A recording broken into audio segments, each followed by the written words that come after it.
Good evening, my fellow Americans.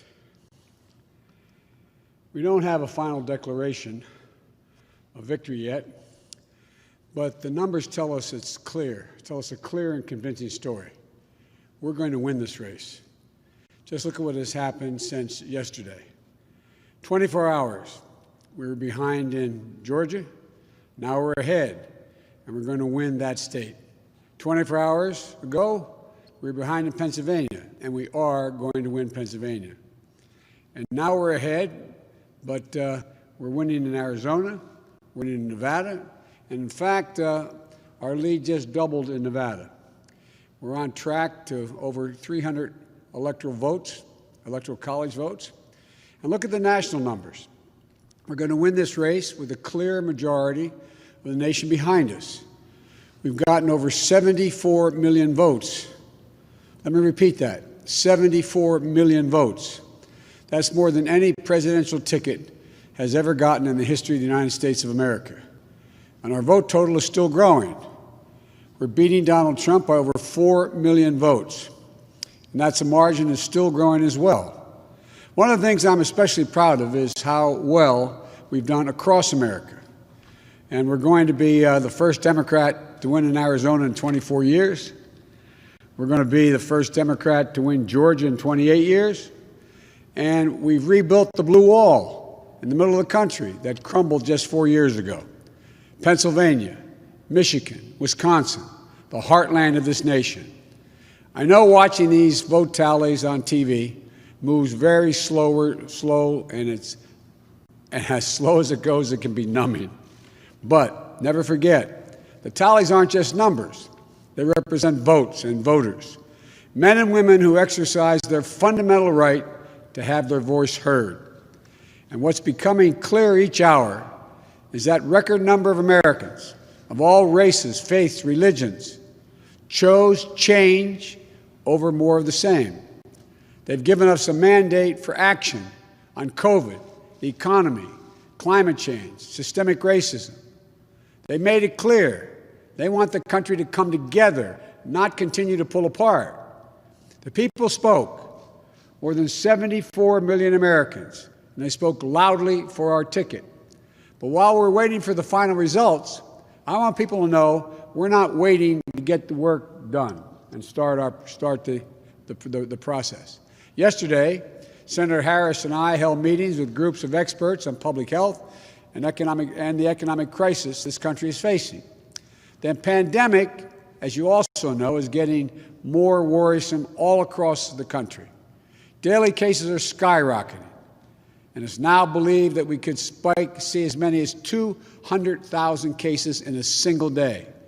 The death toll is approaching 240,000 lives lost to this virus. That's 240,000 empty chairs, kitchen tables, and dining room tables all across America. We'll never be able to measure all that pain and the loss, the suffering that so many families have experienced. We know something about what it feels like to lose someone. And I want them to know they're not alone. Our hearts break with you. I want everyone to know on day one, we're going to put our plan to control this virus into action. We can't save any of the lives lost, any of those who have been lost, but we can save a lot of lives in the months ahead. Senator Harris and I also heard yesterday about how this recovery is slowing because of the failure to get the pandemic under control. More than 20 million people are on unemployment. Millions are worried about making rent and putting food on the table. Our economic plan will put a focus on a path to a strong recovery. Look, we both know tensions are high. They can be high after a tough election, one like we've had. But we need to remember, we have to remain calm, patient. Let the process work out as we count all the votes. You know, we're proving again what we've proved for 244 years in this country. Democracy works. Your vote will be counted. I don't care how hard people try to stop it. I will not let it happen. The people will be heard. Our journey is toward a more perfect union, and it keeps moving on. In America, we hold strong views. We have strong disagreements, and that's okay. Strong disagreements are inevitable in a democracy, and strong disagreements are healthy. They're a sign of a vigorous debate, of deeply held views.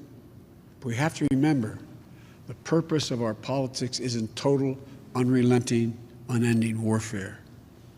No, the purpose of our politics, the work of the nation, isn't to fan the flames of conflict, but to solve problems, to guarantee justice, to give everybody a fair shot, and to improve the lives of our people. We may be opponents, but we're not enemies. We're Americans. And no matter who you voted for, I'm certain of one thing. The vast majority of the almost 150 million Americans who voted, they want to get the vitriol out of our politics. We're certainly not going to agree on a lot of issues, but at least we can agree to be civil with one another. We have to put the anger and the demonization behind us. It's time for us to come together as a nation to heal. It's not going to be easy, but we have to try. My responsibility as president will be to represent the whole nation. And I want you to know that I'll work as hard for those who voted against me as those who voted for me. That's the job. That's the job. It's called the duty of care for all Americans. We have serious problems to deal with, from COVID to the economy to racial justice to climate change. We don't have any more time to waste on partisan warfare.